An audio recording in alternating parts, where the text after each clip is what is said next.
Hi there, I'm Ricky Bevington from Georgia Public Broadcasting. And I'm Doug Shipman, the President and CEO of the Woodruff Arts Center. Thank you for joining us today for a very special behind-the-scenes look at the Woodruff Arts Center.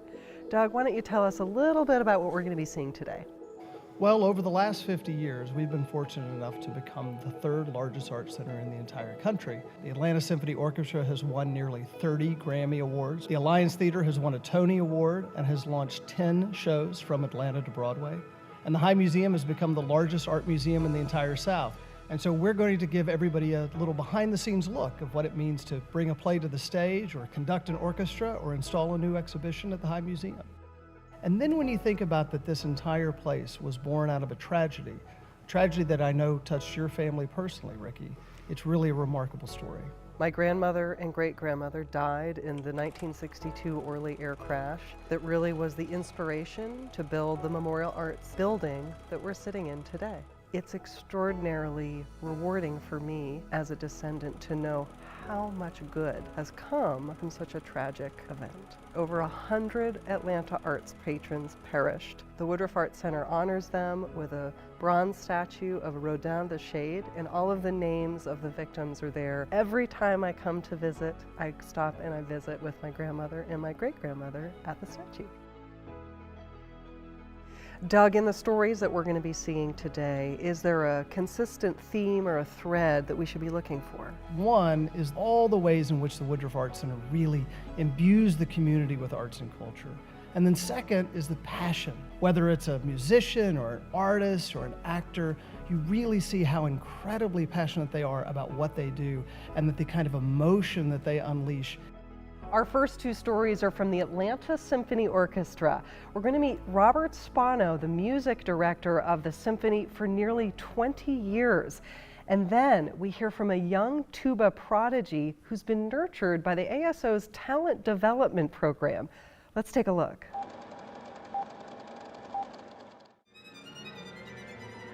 The first time I ever conducted, I was too young to know how intimidating a situation it really was, and I just had a wonderful time having this music wash over me, and I realized that's where I wanted to stand for the rest of my life.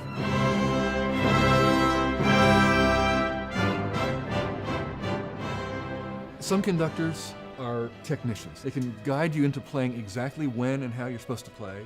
Some conductors can perfectly guide you into why to play. Robert is a wonderful amalgam of both types.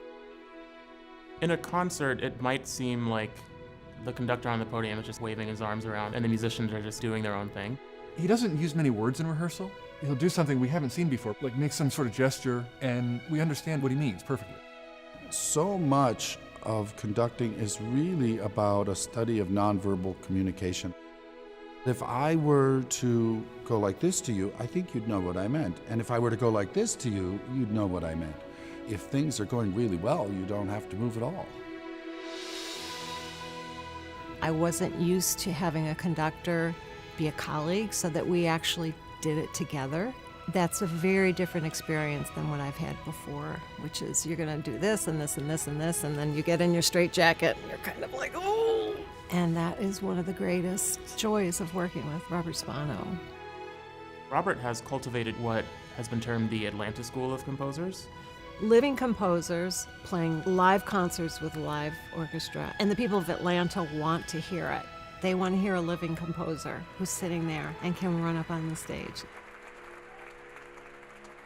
People do recognize me sometimes just going through the day. When I came to Atlanta, my picture was on the bus. There were posters hanging up and down Peachtree Street. There's a real joy interacting with people who care that we're here and that this great art is happening in Atlanta. And that's exciting. I love that feeling. I also love it when I encounter people who recognize my face but have never come to the symphony, because that's an opportunity to say, first tickets are on me. I was going to say he's well-rounded, but I really hate that term, because round things just bounce off of other stuff. I think he's got lots of sharp little spikes. His teaching, his mentorship, his inspiration, he's got lots of pointy little spikes that make impact in positive ways everywhere he goes. I have no idea what he's talking about. But then again, Michael is clinical.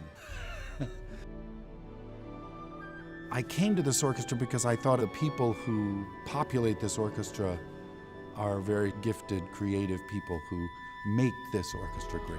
And that it's a great orchestra is something I mean to leave behind.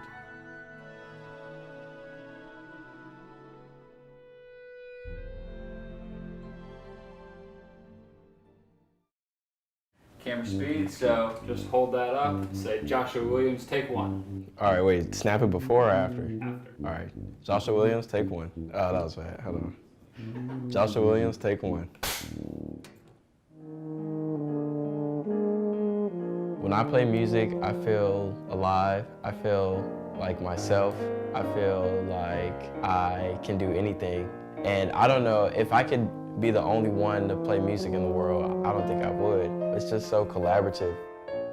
Joshua's the third of 4 kids.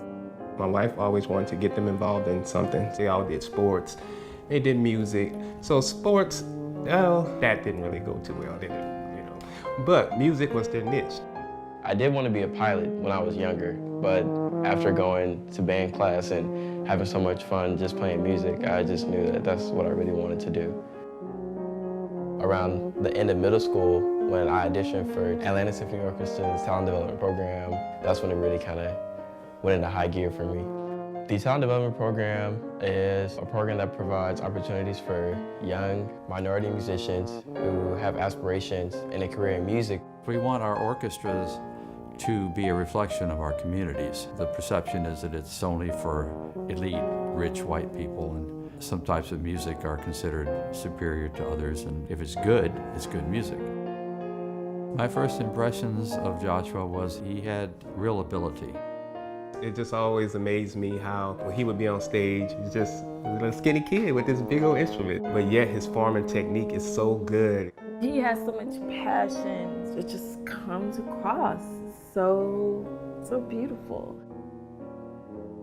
As early as 6 o'clock in the morning, I'm getting up, playing my instrument. At school during lunchtime, I'll leave the cafeteria, play my instrument. Does he practice? All yes. the time, all the time. He had this garbage can of a tuba. It was beat up, it had fallen down, it had huge dents in it. One thing that really impressed me about him is he would come up with these ingenious alternate fingerings in order to play that horn in tune. TDP assisted in that. They had a Text for Tubas campaign where people would text money to help purchase instruments. It was great.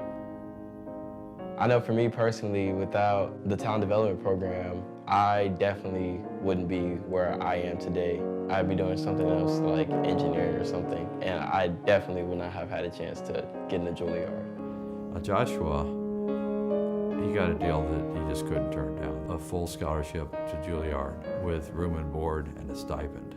I'm kind of nervous because, you know, everybody wants to make it and be like the best. It's a tough road, I know, but when I leave, I want to know that I did everything that I could to be successful in the real world.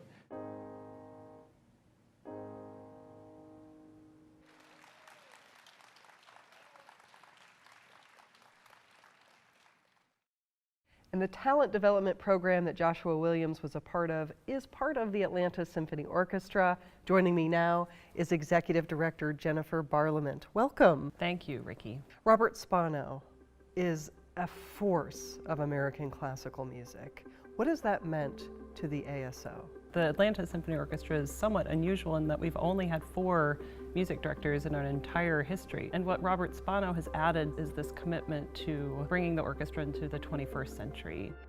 In the piece with Joshua Williams, you must be so proud of the achievements of the talent development program. 25 years it's been going on. How hard is it to get young people excited about classical music? I think it's not hard at all. Actually, I find kids who are deeply touched and moved by the music from Star Wars and movies. And our education programs are all about building a culture of young people who are excited about classical music. Jennifer, thank you for being here. Thank you, Ricky. Next up, we have 2 heartwarming stories from the Alliance Theater. We'll go behind the scenes to see what it takes to bring a script to the stage. And then we're going to meet some adorable children and see theater through their eyes.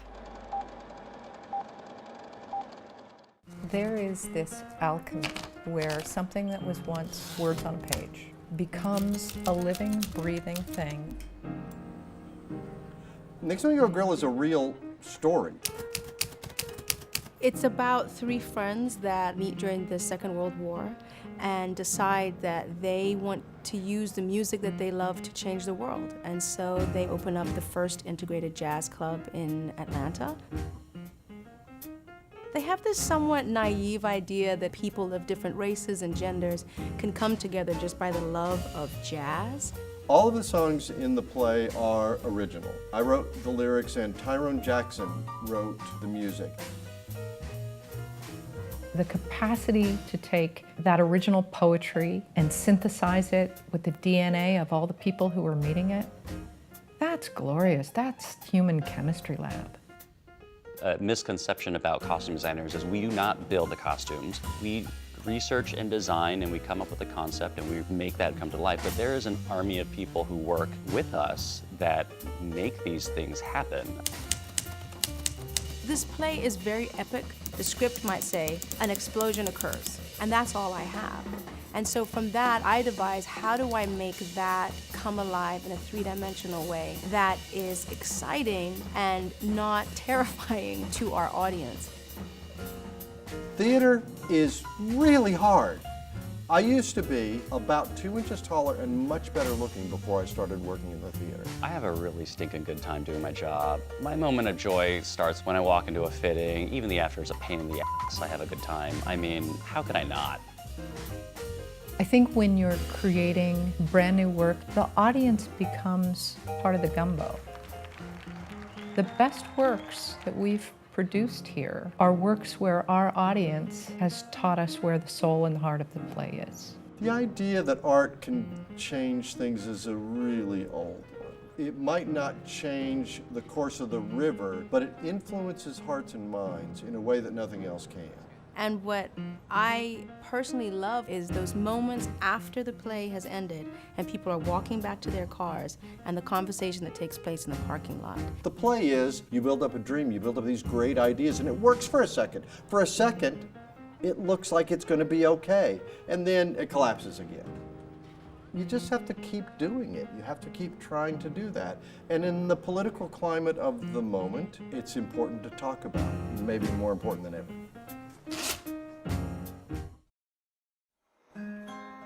There's this misconception that you needed to have studied theater to really understand it. And Theater for the Very Young just obliterates that notion, because we are saying you not only haven't needed to study this art form, you don't even need to know how to sit still.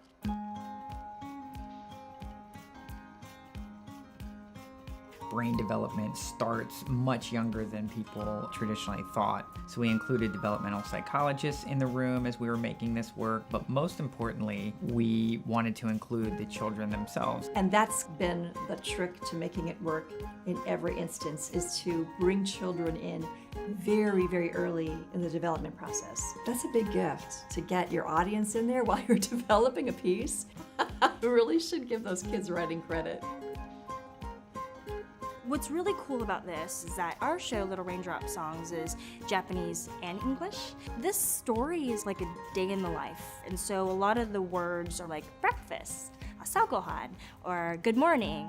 Thank you is a common one, and we'll hear the little ones leave the theater and they'll say arigato, and it's like, what a great influence that's already made on them. When we were first developing Theater for the Very Young, we wanted to make sure it was accessible to everyone. So we worked with the Coralwood School. Coralwood is a very special school. Half of our students are special needs, and the other half are typically developing children, all learning together. Because this theater is so interactive with the children, it makes them understand it more, because when they're part of the action, then they really internalize and understand what's happening, and their language comes alive and their imagination comes alive. What we do here will impact the rest of their lives. We are not going to see the result of all our hard work, but if we don't do it now, we are limiting what they will do in the future. I think Theater for the Very Young makes an incredible impact on them. You can see them becoming empowered. Our special needs students look to each other. When they see our typical students standing up, their friend will give them a cue to come up. And you can't even tell who the special needs students are from the typical students. We have a lot to learn from little children. I think a lot of times as adults we get pretty greedy with what is miraculous and extraordinary, where when you see a child experiencing something for the first time and joyfully discover what this world has to offer, I think we have so much to learn from them. Welcome, Chris. It was great seeing you on screen. Thank you. It's great to be here talking with you. What you're doing with these kids is so special, and it's so much more than entertainment. What are these kids learning? Yeah, the entire focus is about opening them up to wonder and allowing them to follow their curiosity. So for instance, we had a kid learn how to walk in a show, and that wasn't the design. We weren't teaching a child how to put one foot in front of the other, but he was so engrossed in the story and wanted to be a part of the action that he took his first steps. So how different is it to produce theater for very young children and theater for adults, like Nick's Flamingo Grill? While Nick's Flamingo Grill may seem completely different than Little Raindrop songs, the process is actually not that different. They both originate out of this commitment to produce new work, but we demand the same rigor and development process for even these 30-minute shows for 2-year-olds. We want to serve as wide an audience of Atlanta as we can. Our final stories take us inside the High Museum. We'll go through the month-long process of installing one of the biggest works of art I've ever seen. And then we'll hear from civil rights leaders John Lewis and Andrew Young. You know, you start with a diagram and a set of instructions, a list of materials, and basically recipes for how to create these colors. Saul is thought by most people to be the father of conceptualism and minimalism. We were going off Saul's original instructions that he laid out when the High originally commissioned the piece. The piece that you see in the atrium of the High Museum now is being installed 3 times. And I actually lived just down the block in the 90s, so I had actually seen the original silhouette. And when I found out that that's what we were going to be doing, I mean, I got chills. The scaffolding is the biggest scaffolding I've ever seen in my life. It took them a week almost just to put it up. We had a great representative from the Sol LeWitt Institute, Brianne, who led us through the process. Because I'm used to either using a roller or a brush or a spray can. In this process, we use rags. The process is known as wipe, boom, wipe. So a wipe is kind of like taking the rag and making a hamburger kind of patty in your hand with it, and then using the smooth side of the rag to just wipe the paint onto the wall. And then the boom is reversing that and using the rough side and actually kind of booming or bouncing off the wall. And that creates this mineral-like texture. And then when you build that up, you get these very rich, interesting colors that are, from afar, they look very solid. You get up close and you can tell it's actually made of lots of different colors. One of the most fascinating things that I experienced was the actual colors themselves. To get to an orange, you're not just rolling orange paint on the wall, you're putting several layers of yellow and then layers of red on top of that, and then maybe yellow again. And the most complex color had 6 combinations of colors, which each had 4 applications. So it had 24 passes, 24 human touches. And when you're talking about a 70-foot tall mural, and you have to climb the stairs doing 24 passes, it becomes pretty intensive. It's a masterwork by a master artist. What he was trying to do was to create an artwork that anybody could put up. I tried to really just sort of be a student. A big part of Saul's work was laying out these very specific instructions so that his work could be recreated by anybody. So I wanted to really just be a tool for him to create this art after his death. He was a genius, I think. This is an incredible piece of his legacy. It shakes things up in there. And I think that's a good thing. I think that kind of sends a message to the community that sometimes some disruption in the system is actually a good thing. As Dr. King said, you've got to be certifiably insane to do what we're trying to do. To mark the 50th anniversary of the Woodruff Art Center and all of the significant events that happened in 1968 around the civil rights movement, we thought it would be a great idea to bring together some of the people who experienced and participated in those events firsthand to tell stories about the photographs that we have here in the collection. This was the day of the march from Selma to Montgomery. John Lewis, of course, is in the middle, and then Jose, and then me. But people came on the wrong day.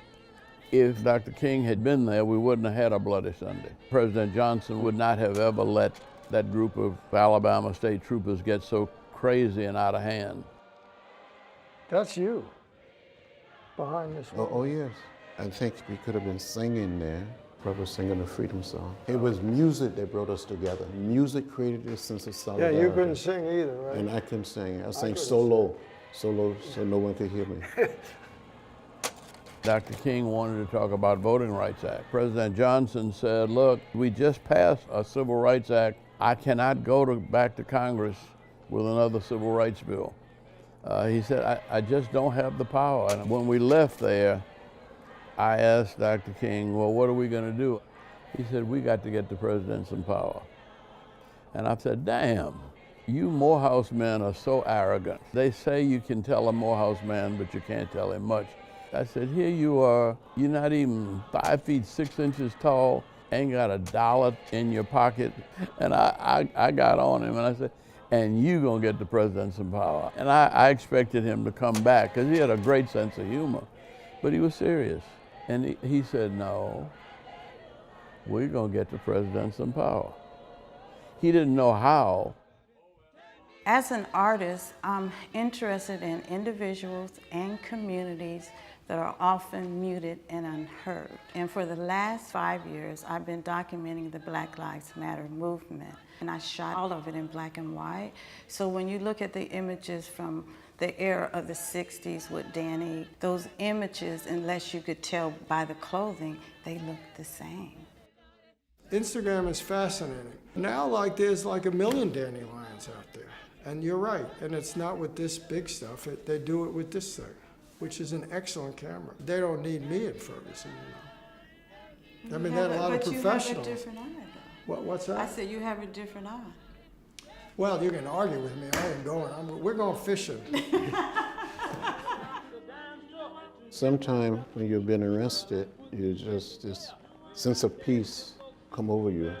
You know, this is from inside the paddy wagon. I don't know how I did that. And there's a picture of you I made with my Rolleiflex. You're thin. I'm 21 years old, had all of my hair. You look like a movie star. I never imagined that someday some of these photographs will be in the High Museum. We're on our way to redeem the soul of America. These photographs continue to remind us of the distance we come and the distance we must still travel. With me now is Ren Suffolk, director of the High Museum. Welcome. Hi, Ricky. So what about the Solowit? Why did you decide to bring this back to the museum? Well, that is a super compelling work, and it has a really compelling history with the museum. And so we're thrilled that via the generosity of Mark and Judith Taylor, we were really able to reinstall it. And for the civil rights photography exhibit, these seats we're sitting in were installed in 1968 while those photographs were being taken, which is such a testament to the connection of today. And Atlantans can always feel connected to that era thanks to these photographs. That's true. This is a part of our collective history here in Atlanta, and it's so wonderful for us to have it, and really a privilege for us to be able to make it available to people. You must hear all the time that you have a great job. I actually think I do have a great job. There's a lot of really hard, important work that happens here, but we also have a lot of fun.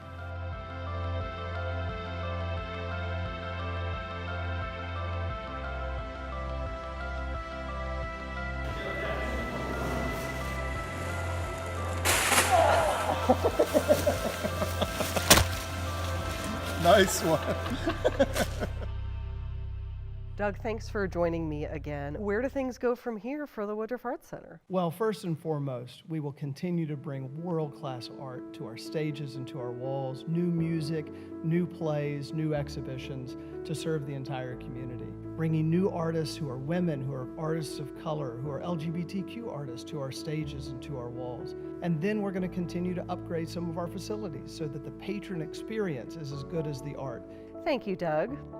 And thanks to all of you for joining us for this inside look at the Woodruff Arts Center. I'm Ricky Bevington of Georgia Public Broadcasting. Thank you so much, Ricky, for hosting. And thanks to all of you for being such supporters of the arts and for being patrons of the Woodruff Arts Center.